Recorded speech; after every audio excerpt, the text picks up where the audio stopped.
আল্লাহর নবী বলছেন, শোনো, ইন্নী রাআইতুল লাইলাতা রাজুলাইনি ফাতায়ানি, আমি স্বপ্নে দুজন লোককে দেখলাম, তারা আমার নিকটে আসলো। ফাখাজা বেয়াদাইয়া, তারা আমার দুই হাতকে ধরে নিল, দুই হাত ধরে নিয়ে আমাকে বাইতুল মুকাদ্দাসের দিকে টেনে নিয়ে যাচ্ছে। ফাআতাইনাল রাজুলিন, হঠাৎ একটা লোকের পাশে চলে আসলাম। লোকটি বসে আছে। অরাজুলুন কায়েমুন, একটা লোক পাশে দাঁড়িয়ে আছে। অফিয়াদিহি কালবুন মিন হাদিদিন, তার হাতে রয়েছে লোহার বাঁকা লাঠি। ফা ইদখিলুহু ফি সিদকিহি, লোহার বাঁকা লাঠি তার মুখের ডান পার্শ্ব দিয়ে ঢুকিয়ে দিচ্ছে, ঢুকে চিরে ফেলছে। হাত্তা ইয়াবলুগা কাফাহু, চিরে পিছন দিকে নিয়ে যাচ্ছে। ওয়া ফলো বিসিদকিহিল আখার, মুখের অপর সাইডও এইভাবে চিরে ফেলছে। ওয়াইউদু সিদকুহু কামা কানা, বাম দিক চিরতে না চিরতেই মুখের ডান দিক আবার ঠিক হয়ে যাচ্ছে। ফায়াউদু ফায়াফালু মিসলাহু, আবার ডান দিকে আসছে, মুখ চিরে ফেলছে। আমি বললাম, মা হাজা, একই দৃশ্য। কালা তারা দুইজন বলেন, ইনতালেক, চলতে থাকেন। ফান্তালাক না, কিছু না বলে চলতে থাকলাম। ফাতাইনাল রাজুলিন মুস্তাজিনাল কাফাহু, আস্তে আস্তে হঠাৎ একটা লোকের পাশে চলে আসলাম। দেখি লোকটা চিত হয়ে শুয়ে আছে, পাশে একটা লোক দাঁড়িয়ে আছে, তার হাতে একটা পাথর রয়েছে। ইয়াস্তাখবি রাসাহু, পাথর দিয়ে মারছে তার মাথার উপরে। ফাতাদাদা হাল হাজারো ফান্তালাকে লিয়াখুজহু, মাথায় লেগে মাথা ভেঙে চৌচির হয়ে যাচ্ছে, পাথর ছিটকে দূরে চলে যাচ্ছে। ওই লোকটি পাথর আনতে যাচ্ছে, পাথর আনতে না আনতেই মাথা ঠিক হয়ে যাচ্ছে, আবার মারছে। দৃশ্য দেখে আমি বললাম, মা হাজাম, একই দৃশ্য। তারা দুইজন বললেন, ইনতালেক, চলতে থাকেন। ফান্তালাক না, কিছু না বলে চলতে থাকলাম। চলতে চলতে ফাতাইনাল লাগবেন মিসলিত তান্নুরে, চলে আসলাম একটা চুলার পাশে। আলাহু জায়কুন আসফালাহু ওয়াসে, যেই চুলার উপর দিক সংকীর্ণ, নিচের দিক প্রশস্ত। তন্দুরি রুটি যেই চুলাতে বানাই সেই চুলার মতো। দেখি চুলার ভিতরে কিছু মানুষ রয়েছে। তাতাহুন্নার, তার ভিতরে আগুন জ্বলছে। ফাইজা ইরতাফাউ, যখন আগুন জোরে জ্বলে উঠছে, ভিতরে যা কিছু আছে সব উপরে চলে যাচ্ছে।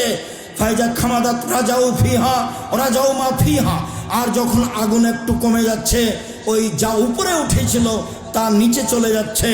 উপরে উঠার সময় মনে হচ্ছে বের হয়ে পড়ে যাবে। ফিহারে জ্বালনে সানোরাতন, তাতে দেখি মহিলা এবং পুরুষ উলঙ্গ অবস্থায় জমা ধরে আছে। আগুন জোরে জ্বললে ধাঁধা ধাঁধা করে উপরে চলে যাচ্ছে জমা অবস্থায়।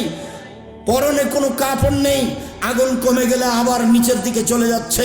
আমি বললাম, একই। তারা দুইজন বলে, ইনতালেক, চলতে থাকেন। ফান্তালাক না, কিছু না বলে চলতে থাকলাম। চলতে চলতে চলে আসলাম আতালা নাহার মিন দামিন, একটা রক্তের নদীর পাশে। দেখি নদীতে শুধু রক্ত, অন্য কিছু নেই। নদীতে পানি নেই। নদীর পাশে একটা লোক দাঁড়িয়ে আছে, নদীর মাঝামাঝিতে একটা লোক আছে। কুল্লামা আরাদা ইয়াখরুজা, যতবার লোকটা নদী থেকে উঠে যাওয়ার চেষ্টা করছে, পাশে যে লোকটা আছে তার হাতে একটা পাথর আছে, মারছে মুখের ওপরে। মায়ের কারণে লোকটা আবার নদীর মাঝামাঝিতে চলে যাচ্ছে।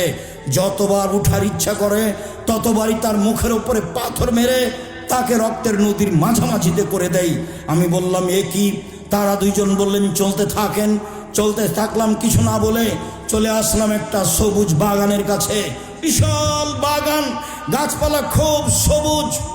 দেখি সেখানে একটা অনেক বড় গাছ, গাছের পাশে একজন বৃদ্ধ মানুষ বসে আছেন, তার সামনে কতগুলি বাচ্চা ছেলে আছে। একটু দূরে একজন লোক আছে। অফিয়াদেহি কাল্লবুন এই নারা, তার হাতে একটা লোহার বাঁকা লাঠি রয়েছে। সে বারবার আগুনকে উত্তেজিত করছে। ফাসায়দাবিয়া সাজারা, তারা দুজন আমাকে গাছের উপর দিকে নিয়ে চলে গেলেন মাঝামাঝিতে। ওয়াদ খালানি দাঁড়ান মা রায়তা হাসানা কাত্ত, একটা ঘরে ঢোকালেন। এত সুন্দর ঘর আমি জীবনে কোনোদিন দেখিনি।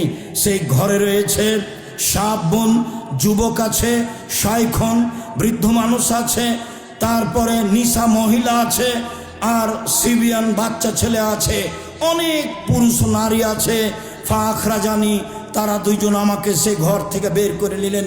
ফাসায়দাবিয়া সাজারা, আলা উপরে আমাকে নিয়ে চলে গেলেন, ওয়াদখানে দাঁড়ান, আর একটা ঘরে ঢোকালেন। হে হাসান আফজল মিনহা, পরের ঘরটি আগের ঘরের চেয়ে অনেক অনেক অনেক বেশি উত্তম। সেই ঘরে রয়েছে যুবক, আর সেই ঘরে রয়েছে বৃদ্ধ মানুষ। আমি শেষ পর্যন্ত তাদের দুইজনকে বললাম, এতক্ষণ পর্যন্ত কি দেখলাম তোমরা দুইজন বলে দাও। তারা দুইজন বলল, হ্যাঁ ঠিক আছে, সব আপনাকে বলে দেব। ওই যে আপনি প্রথম লোকটিকে দেখলেন, যে লোকটি মুখের দুই সাইডকে লোহার বাঁকা লাঠি দিয়ে চিরে ফেলা হচ্ছিল, ফরাজুলুন কাযযাব, সে মিথ্যে কথা বলতো, মিথ্যা আকাশে ছড়িয়ে যেত। ইফলবে ইয়াউমাল কিয়ামা, কিয়ামত পর্যন্ত তার মুখকে এইভাবে চৌচির করা হবে, চিরে ফেলা হবে, কারণ সে মিথ্যা কথা বলতো। মিথ্যা কথা মহাপাপ। তারপরে আপনি দেখলেন যে লোকটা চিত হয়ে শুয়ে রয়েছে, ও হচ্ছে আলেম মানুষ, কোরআন হাদিস জানতো, সে রাতে কোরআন তেলাওয়াত করতো না, দিনে সে অনুযায়ী আমল করতো না, তাই তার মাথাকে ভেঙে চৌচির করে দেওয়া হচ্ছে। তারপর আপনি দেখলেন গর্তে নারী ও পুরুষ উলঙ্গ অবস্থায় জ্বলছে, ধাঁধা করে উপরে চলে যাচ্ছে, আবার নিচের দিকে আসছে। তারা হচ্ছে ব্যভিচারণী। অন্য এক বর্ণনায় এসেছে, আমি চলতে চলতে হঠাৎ এক সম্প্রদায়ের কাছে চলে আসলাম। তারা ছিল অনেক মোটা, একবারে 25-30 হাত উঁচু আছে, মোটা মোটা, আর তাদের গায়ে ছিল খুব দুর্গন্ধ। মনে হচ্ছিল যেন গণশৌচাগার, মনে হচ্ছিল যেন রাস্তাঘাটের টয়লেট। আমি বললাম, মান হাওলায়, এরা কারা? তখন তারা বলেছিল, অহমদ জোনাত জাওয়ানি, তারা হলো ব্যভিচারণী। সম্মানিত দিনী ভাই বোন, বিষয়টি খুব বেশি ভাবার। এরপরে আমরা চলে আসলাম একটা নদীতে, রক্তের নদীতে যাকে ফেলে রাখা হয়েছে সে হলো সুদখোর। যতবার উঠতে চেষ্টা করছে ততবার তার মুখের উপরে মেরে তাকে রক্তের নদীতে করে দেওয়া হচ্ছে, তাতে তার মুখ ভেঙে চৌচির হয়ে যাচ্ছে। এইভাবে তাকে শাস্তি দেওয়া হবে কিয়ামত পর্যন্ত। সম্মানিত দিনী ভাই বোন, সুদের ফলাফল। বিচারের পূর্বেই সুদ খায় যারা, তাদেরকে রক্তের নদীতে ফেলে দিয়ে এইভাবে বারবার পাথর দিয়ে মারা হবে। বিচারের দিনে যা হবে হবে, তা হবে জাহান্নাম, যা আগেই ঘোষণা হয়েছে। আল্লাহর দয়া ভিন্ন জিনিস। সম্মানিত দিনী ভাই বোন, তারপরে আপনি দেখলেন অনেক বড় একটা গাছের নিচে একজন বৃদ্ধ মানুষ, তিনি হচ্ছেন ইব্রাহিম আলাইহিস সালাম। তার সামনে দেখলেন কতগুলি বাচ্চা ছেলে, তারা হচ্ছে মানুষের সন্তান। হিন্দু মুসলমান সবাই হতে পারে। অত্র হাদিসে বলা হয়েছে, যেসব ছেলে মেয়ে মুসলিম অমুসলিম যুবক হওয়ার আগে মারা যায়, তারা সবাই জান্নাতে যাবে, এ হাদিস দিয়ে বলা হয়েছে। তারপরে আপনি দেখলেন একটা লোক লোহার লাঠি দিয়ে আগুনকে উত্তেজিত করছে। তিনি হলেন জাহান্নামের মালিক, তিনি জাহান্নামের আগুনকে উত্তেজিত করছে। প্রথম ঘর যেটাতে ঢুকলেন সেটা হচ্ছে সাধারণ মুমিন পুরুষ নারীর ঘর, আর এখন যেটাতে বের হলেন সেটা হচ্ছে শহীদদের ঘর। দেখেন, আমি যে আপনার ডান হাত ধরে আছি, আমি হলাম জিব্রাইল, আর এই যে আপনার বাম হাত ধরে আছেন, ইনি হলেন মিকাইল। আপনি একটু মাথা উপর দিকে করেন। করলাম। কিছু দেখলেন কি? হ্যাঁ, ওই যে সুন্দর ঝকঝকে ঘর দেখলাম, যা মানজে লোকা, এটা হচ্ছে আপনার ঘর। তখন রাসূল বলছেন যে দানি আদখুলু মানজিলি, ছেড়ে দাও তোমরা, আমি এই ঘরে প্রবেশ করি।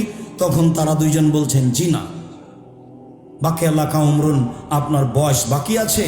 জাস্তাকমালতাহু আতাইতা মানজিলাকা, যখন আপনার বয়স শেষ হয়ে যাবে তখন আপনি এখানে চলে আসবেন। বুখারী। সম্মানিত দিনী ভাই বোন, লম্বা হাদিসটি আংশিকভাবে অনুবাদ করলাম আপনার সামনে, শুধু সুদের অংশ দেখানোর জন্য। সুদ মহাপাপ।